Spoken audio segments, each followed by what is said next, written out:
శిథిలావస్థకు చేరుకున్న railway over బ్రిడ్జికి మరమ్మతులు చేపట్టాలని, రెగ్యులర్ మెయింటెనెన్స్ చేపట్టాలని కోరుతూ సిపిఎం ఆధ్వర్యంలో సబ్ కలెక్టర్కు వినతిపత్రం అందజేసినట్లు పార్టీ నాయకులు కె బాబు ప్రసాద్ మీడియాకు తెలిపారు.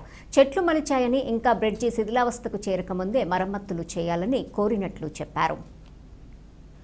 తెనాలి నుండి గుంటూరు ప్రధాన రహదారిలో సుమారు 6 దశాబ్దాలకు పూర్వం అప్పటి అవసరాలకు అనుగుణంగా 500 మీటర్ల నిడివితో రైల్వే ఆర్ఓబి నిర్మించారని బాబు ప్రసాద్ చెప్పారు. అయితే ఆలనా లేక ఆర్ఓబి అనాథలకు నిలయంగా మారిందన్నారు. బ్రిడ్జిపై రావి చెట్టు వంటివి పెరగటం వల్ల పగుళ్లు ఏర్పడ్డాయని చెప్పారు. బ్రిడ్జి సెంటర్లో స్లాబులు ముక్కలుగా పగిలి ఉన్నాయని తెలిపారు. పొరపాటున వాటిపై నడిస్తే క్రింద ట్రాక్ మీద పడతారని చెప్పారు. సబ్ కలెక్టర్ జోక్యం చేసుకుని సంబంధిత అధికారులకు తగు ఆదేశాలు జారీ చేయాలని కోరినట్లు బాబు ప్రసాద్ తెలిపారు. బుద్ధిస్ట్ సొసైటీ నాయకులు వై అశోక్ మాట్లాడుతూ రోడ్డు మరియు భవనాల శాఖ, రైల్వే శాఖ మరియు మున్సిపల్ శాఖ సమన్వయంతో బ్రిడ్జి మెట్లు, పరిసరాలు పరిశుభ్రంగా ఉండేలా చూడాలని కోరారు. కార్యక్రమంలో సిపిఎం నాయకులు హుసేన్ వలీ పాల్గొన్నారు.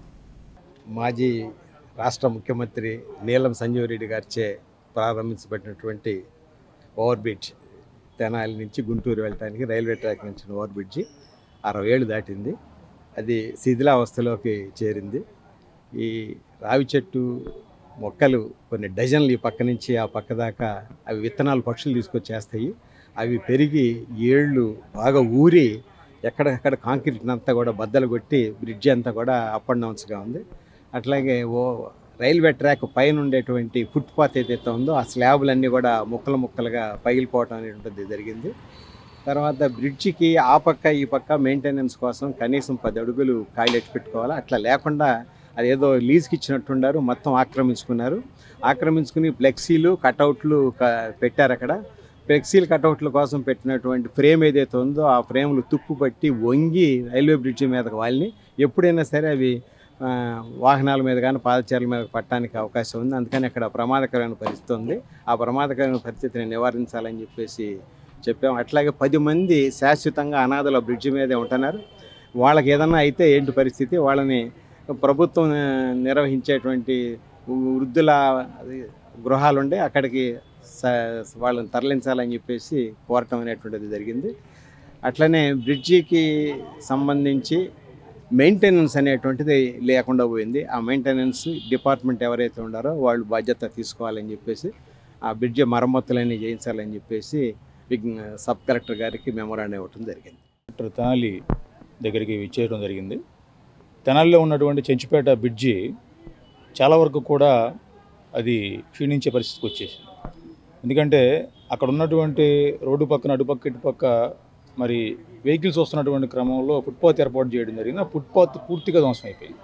మరి నీలం సంజీవ్ రెడ్డి గారి చేత అది గతంలో మరి శిలాఫలకం వేసి ఆ యొక్క పనులు ప్రారంభించి ముందు తీసుకెళ్ళడం జరుగుతూ వచ్చింది. సుమారుగా 60 సంవత్సరాలు పూర్తిగా వచ్చింది.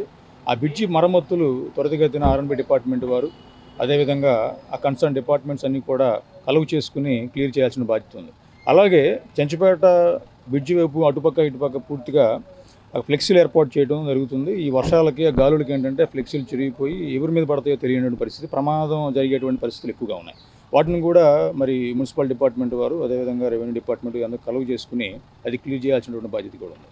మరి ముఖ్యంగా ఏంటంటే మెట్లు దిగుతున్నప్పుడు ఏంటంటే చాలామంది కూడా పైనుంచి కింద దిగుతున్నప్పుడు అవి దుర్గంధం వస్తూ పూర్తిగా ఏంటంటే మరి మలాలు రకరకాల వాటితో ఏంటంటే అది చాలా భయంకరమైన పరిస్థితులు, నడవడానికి కూడా అనుకూలంగా లేని పరిస్థితులు ఉన్నాయి. అవన్నీ కూడా శుభ్రం చేసి ఆ యొక్క బ్రిడ్జిని స్ట్రాంగ్ చేసేటువంటి పరిస్థితి నిమిత్తం ఈరోజు సబ్ కలెక్టర్ గారిని కలిసి నివేదిక సబ్మిట్ చేయడం జరుగుతూ వచ్చింది.